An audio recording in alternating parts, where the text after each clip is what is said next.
S ತಲಪಾಡಿಯ ಟೋಲ್ಗೇಟ್ನಲ್ಲಿ ವಿನಾಯಿತಿ ಕೋರಿ ಸಾಕಷ್ಟು ಹೋರಾಟಗಳು ಮಾಡಿದರೂ ಕೂಡ ಅದಕ್ಕೆ ಬಗ್ಗದ ಟೋಲ್ಗೇಟಿನ ವಿರುದ್ಧ ಮಂಜೇಶ್ವರ ಪಂಚಾಯತ್ ಕಡಿನಾಡ ಕನ್ನಡಿಗರು ಸಟೆದು ನಿಂತಿರುವಂಥದ್ದು. ಅವರ ಸಿಡಿದೆದ್ದ ಹೋರಾಟದ ಈಗಿನ ರೂಪುರೇಷೆಗಳೇನಿದೆ ಅದೆಲ್ಲವೂ ಕೂಡ ಕಾನೂನಾತ್ಮಕವಾಗಿ ನಡೀತಾ ಇದೆ. ಭಾಳ ಲೀಗಲ್ ಪ್ರೊಸೀಜರ್ಸ್ಗಳ ಮೂಲಕವೇ ಅವರು ರಸ್ತೆ ನಿರ್ಮಾಣದ ಕಾರ್ಯಕ್ಕೆ ಇಳಿದಿದ್ದಾರೆ. ನಾನು ಈಗ ಕರ್ನಾಟಕ ಮತ್ತು ಕೇರಳದ ಕರೆಕ್ಟ್ ಎಕ್ಸಾಕ್ಟ್ ಮಿಡಲ್ ಪಾಯಿಂಟ್ನಲ್ಲಿ ಇದ್ದೀನಿ. ದೃಶ್ಯಗಳಲ್ಲಿ ನೀವು ಗಮನಿಸ್ಬೋದು. ಈಗ ಅವರು ನಿಂತಂಥ ಜಾಗಗಳೇನಿದೆ ಅವರು ನಿಂತಂಥ ಎಲ್ಲ ಕಂಪ್ಲೀಟ್ ಜಾಗಗಳು ಕೇರಳದ ಮಂಜೇಶ್ವರ ಗ್ರಾಮ ಪಂಚಾಯತ್ನ ಲಿಮಿಟೇಷನ್ಗೆ ಬರುವಂಥದ್ದು. ಇದೇ ದಾರಿಯಲ್ಲಿ ನಾವು ಒಂದು ಸ್ವಲ್ಪ ದೂರಕ್ಕೆ ಅಲ್ಲಿನ ಹೊಳೆ ಕಾಣ್ತಾ ಇದೆ. ಆ ಹೊಳೆಗೆ ಸೇತುವೆಯನ್ನು ಕಟ್ಟಿ ಅಲ್ಲಿಂದ ಸುಮಾರು ಒಂದು 900 ಮೀಟರ್ 900ರಿಂದ 1 ಕಿಲೋಮೀಟರ್ ಬರ್ಬೋದು ರಸ್ತೆ. ಆ ರಸ್ತೆಯನ್ನು ನಿರ್ಮಾಣ ಮಾಡುವಂಥ ಪ್ರೊಸೀಜರ್ಗಳಿಗೆ ಸರ್ವೆಗಳಾಗಿದೆ. ಆ ಒಂದು ಕಾರ್ಯಗಳನ್ನು ಹೇಗೆ ಮುಂದೆ ಮಾಡಬೇಕು ಮತ್ತು ಯಾವ ಅನುದಾನಗಳನ್ನು ಮೀಸಲಿಟ್ಟು ಅದನ್ನು ಮಾಡಬೇಕು ಎಲ್ಲ ಪ್ಲಾನ್ ಆಫ್ ಆ್ಯಕ್ಷನ್ಗಳು ಆಗಿರುವಂಥದ್ದು. ಇನ್ನು ಅವರು ಭಾಳ ಲೀಗಲ್ ಆಗಿ ಅವರೊಂದು ಕೆಲಸಗಳನ್ನು ಮಾಡ್ತಾ ಇದ್ದಾರೆ. ನಾನು ನಿಮಗೆ ಒಂದು ಸರ್ವೆ ಕಲ್ಲನ್ನು ತೋರಿಸ್ತೀನಿ. ಅಡಂಗಲ್ಲು ಅನ್ನುವಂಥದ್ದನ್ನು ನಾವಿಲ್ಲಿ ಹೇಳ್ತಾ ಇದ್ದೀವಿ.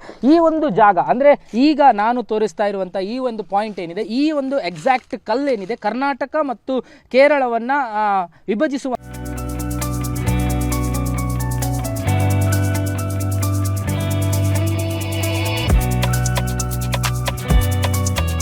ಅಂತ ಒಂದು ಕಲ್ಲು.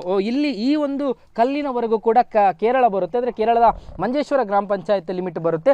ಈ ಕಲ್ಲನ್ನು ದಾಟಿದರೆ ನಾವು ಮತ್ತೆ ಕರ್ನಾಟಕಕ್ಕೆ ಎಂಟ್ರಿ ಆಗ್ತೀವಿ. ಹಾಗಾಗಿ ಅಲ್ಲಿಂದ ರಸ್ತೆ ಇಲ್ಲಿವರೆಗೆ ಅವರಿಗೆ ನಿರ್ಮಾಣ ಮಾಡಲಿಕ್ಕೆ ಸಾಧ್ಯ ಇರುವಂಥದ್ದು. ಹಾಗಾದರೆ ಕರ್ನಾಟಕದಲ್ಲಿಂದ ನಂತರ ಕರ್ನಾಟಕಕ್ಕೆ ಹೋಗೋದಾದರೆ ಆ ರಸ್ತೆ ಯಾವ ರೀತಿ ಕನೆಕ್ಟ್ ಆಗುತ್ತೆ ಅನ್ನೋದನ್ನು ನಾವು ನಿಮಗೆ ತೋರಿಸ್ತಾ ಹೋದರೆ ನಾವು ಸ್ವಲ್ಪ ಮುಂದಕ್ಕೆ ಬರಬೇಕು. ಅವರ ನದಿ ಹೊಳೆಯನ್ನು ದಾಟಿದ ಬಳಿಕ ಸುಮಾರು ಒಂದು 50 ಮೀಟರ್ಗಳಷ್ಟೇ ಇರ್ಬೋದು, ಹೆಚ್ಚು ಬರಲಿಕ್ಕಿಲ್ಲ. ಹೊಳೆಯನ್ನು ದಾಟಿ 50 ಮೀಟರ್ 40ರಿಂದ 50 ಮೀಟರ್ ಅಷ್ಟೇ ಅವರು ಕೇರಳದ ಅವರಿಗೆ ಸೇರುವಂಥ ಜಾಗ ಇರುವಂಥದ್ದು. ಆ ಬಳಿಕ ಬರುವಂಥದ್ದು ಕರ್ನಾಟಕದ ಜಾಗ. ಹಾಗಾಗಿ ಕರ್ನಾಟಕದ ಜಾಗದಲ್ಲಿ ಅವರಿಗೆ ಅಷ್ಟೇನು ಕಷ್ಟದ ಕೆಲಸ ಅಲ್ಲ. ಯಾಕಂದರೆ ಇಲ್ಲಿಂದ ಅಡಂಗಲ್ಲಿರುವಂಥ ಜಾಗದಿಂದ ಕೆಲವು ಮೀಟರ್ಗಳವರೆಗೆ ಒಂದು ರಸ್ತೆ ಈಗಾಗಲೇ ನಿರ್ಮಾಣ ಆಗಿದೆ. ಕಂಪ್ಲೀಟ್ ಆದ ಒಂದು ಕಾಂಕ್ರೀಟ್ ಮಾದರಿಯ ರಸ್ತೆ ನಿರ್ಮಾಣ ಆಗಿದೆ.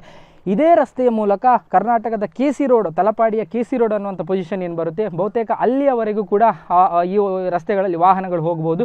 ಅಂದರೆ ಭಾಳ ಹೆವಿ ವೆಹಿಕಲ್ಗಳು ಅಲ್ಲದೇ ಇದ್ದರೂ ಕೂಡ ಕಾರುಗಳಾಗಿರ್ಬೋದು, 4 ಚಕ್ರದ ವಾಹನಗಳು, ಬೇರೆ ಯಾವುದೇ ಆಟೋ ರಿಕ್ಷಾಗಳಾಗಿರ್ಬೋದು, ಎಂತಹ ವಾಹನಗಳು ಕೂಡ ಈ ಒಂದು ರಸ್ತೆಯ ಮೂಲಕ ಭಾಳ ಅದ್ಭುತವಾಗಿ ಸಾಗಬಹುದು. ಯಾಕಂದರೆ ಇದು ಟೋಲ್ ಗೇಟನ್ನು ಪಾಸ್ ಆಗದೆ ಇಲ್ಲಿ ಅವರು ನಿರ್ಮಾಣ ಮಾಡಲಿಕ್ಕೆ ಹೊರಟಂಥ ಪರ್ಯಾಯ ರಸ್ತೆಯ ಮೂಲಕ ಸಾಗುವಂಥದ್ದು. ಈಗ ಒಂದು ಹಂತಕ್ಕೆ ಅವರ ಲೀಗಲ್ ಪಾಯಿಂಟ್ ಅಲ್ಲಿ ನಾನು ಅಡಂಗಲನ್ನು ತೋರಿಸಿದೆ, ಸರ್ವೆ ಕಲ್ಲನ್ನು ತೋರಿಸಿದೆ. ಅಲ್ಲಿವರೆಗೆ ಅವರ ಮಂಜೇಶ್ವರದ ಲೀಗಲ್ ಪಾಯಿಂಟ್ ಇರುವಂಥದ್ದು. ಅಲ್ಲಿವರೆಗೆ ಅವರು ರಸ್ತೆ ನಿರ್ಮಾಣ ಮಾಡ್ತಾರೆ. ಉಳಿದ ರಸ್ತೆಯನ್ನು ಒಂದು ತಲಪಾಡಿ ಪಂಚಾಯತ್ ಮತ್ತು ಈ ಭಾಗದ ಕರ್ನಾಟಕದ ಪಂಚಾಯತ್ನವರು ಒಂದು 10-20 ಮೀಟರ್ ರಸ್ತೆಯನ್ನು ಕನೆಕ್ಟೆಡ್ ರಸ್ತೆಯನ್ನು ಇಲ್ಲಿಗೆ ಕೊಟ್ಟರೆ ಆಯಿತು. ಮತ್ತು ಕಂಪ್ಲೀಟ್ ಆಗಿ ಟೋಲ್ ಗೇಟನ್ನು ಮುರಿದು ಬೇರೆ ಒಂದು ರಸ್ತೆಯ ಮೂಲಕ ಪರ್ಯಾಯವಾಗಿ ಸಾಗಲಿಕ್ಕೆ ಸಾಧ್ಯ ಆಗುತ್ತೆ. ಕ್ಯಾಮ್ರಾ ಪರ್ಸನ್ ಅಶೋಕ್ ಜೊತೆ ಭರತರಾಜ್, ಏಷ್ಯಾನೆಟ್ ಸುವರ್ಣ ನ್ಯೂಸ್, ಮಂಗಳೂರು.